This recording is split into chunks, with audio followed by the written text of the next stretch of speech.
Destination Florida. তোমাদের সাথে তো ফ্লোরিডার কিছু মোমেন্টস অলরেডি শেয়ার করেছি। হ্যাঁ, এবার স্প্রিং ব্রেকে আমরা ফ্লোরিডা ভ্রমণ শুরু করেছিলাম মায়ামিতে। ভাবছিলাম গত 4 বছর পর পর স্প্রিং ব্রেকে এই এপ্রিল মাসে ফ্লোরিডা বেড়াতে গেলাম।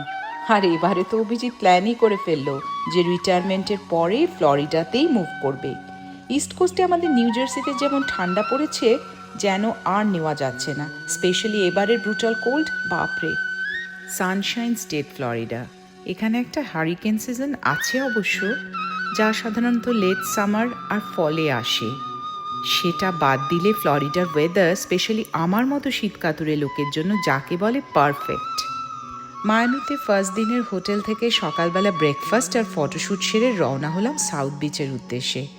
ঝকঝকে দিন, হ্যাপি ফ্লোরিডা বিচ ভাইবস, চারদিকে ট্যুরিস্টের সমারোহ আর গর্জাস ওয়েদার। এই কয়েকটা উপকরণ মন ভালো করে দেবার জন্য যথেষ্ট নয় কি? কি বলো তোমরা? তারপর বিচের ধারে বসে একটু ফ্রেশ ট্যাকো আর লাইট সি ফুড খেয়ে নেওয়া গেল। সবার দিল খুশ, হ্যাপি আর গ্রেটফুল মনে হোটেলের দিকে রওনা দিলাম। যেতে যেতে দেখলাম দূরে ক্রুজগুলো ছেড়ে যাচ্ছে। কেউ যাচ্ছে বাহামাস, কেউ ক্যারাবিয়ান আইল্যান্ড, কেউ বা আবার মেক্সিকো। আমার এই পথ চাওয়াতেই আনন্দ। খেলে যায় রৌদ্র ছায়ায়, বর্ষা আসে, বসন্ত। আজ তবে এখানেই শেষ করছি। কেমন লাগলো জানাতে ভুলো না। আর খুব শিগগিরই একটা নতুন গল্প নিয়ে তোমাদের সবার সাথে দেখা হচ্ছে। বাই।